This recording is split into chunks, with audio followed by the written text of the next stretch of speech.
Okay, I think here we are. Hope you can hear me. Good morning, Middle East and Asia. Good morning, Europe, and a very early good morning. Greetings to the Americas too. From wherever you are joining, we're having over 500 registrations from around the world. We are very glad to have you with us. Welcome to our TaiyangNews Solar Cell Production Equipment and Process Materials Conference. It's the first of its kind, the second of our monthly events this year, and it is organized as usual by our team in Asia and Europe.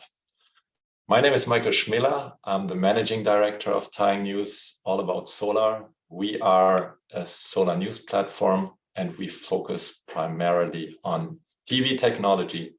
And that's why you are all here. So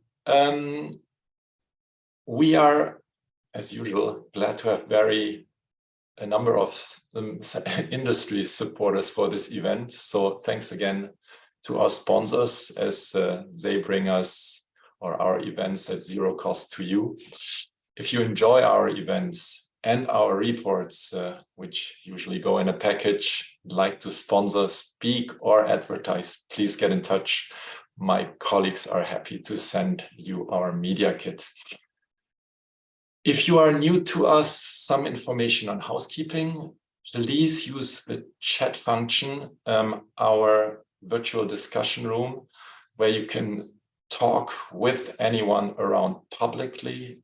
We really encourage you to do that. In the past, it has always worked very, very well. And this brings at least some interaction that you obviously otherwise don't have in a virtual event. As this is a non-moderated chat area, just a disclaimer, please keep the netiquette and be always nice with your comments, even if you don't agree with the statements from other parties.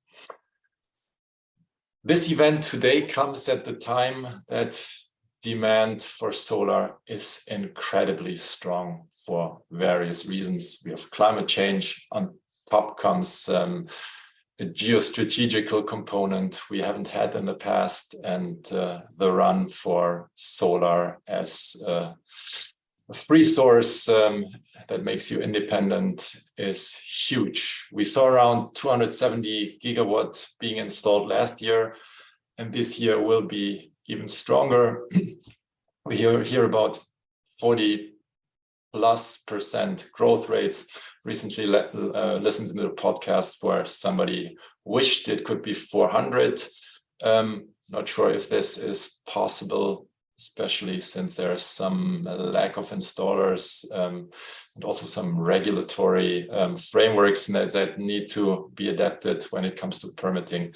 There's still something to do, but we're getting in that direction, and usually growth is much stronger than most analysts think.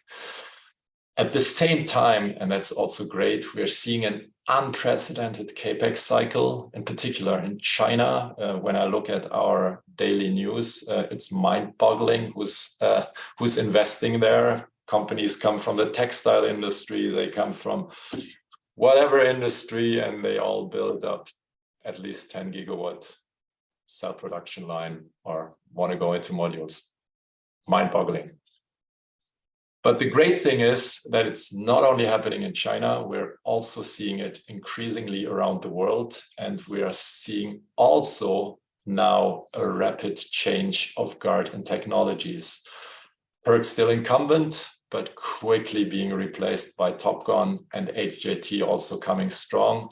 We're seeing also a lot of innovations on the material side of things as we move to the new technologies, and the cost pressure stays high. We've designed this conference, which we call Cell Production Equipment and Processing Materials, with the tagline Manufacturing of Advanced Solar Cells at Low Cost, around this this setting. We're very happy to have as a keynote speaker with us Balachandra Krishnan, who's the COO of SSE, and he will take the role as a procurement entity, as they were one of the companies that won in the first round of the PLI in India. And he has been looking a lot in technology and how they want to ramp up their gigawatt scale production.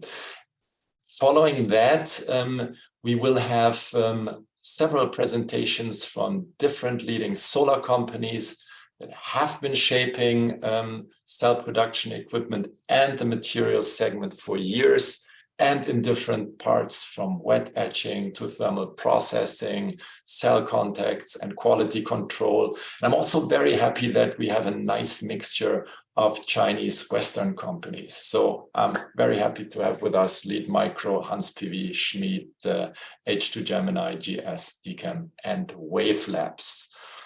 We will finalize our event with a panel discussion on the topic solutions for setting up solar cell manufacturer globally, which my colleague Shravan will moderate.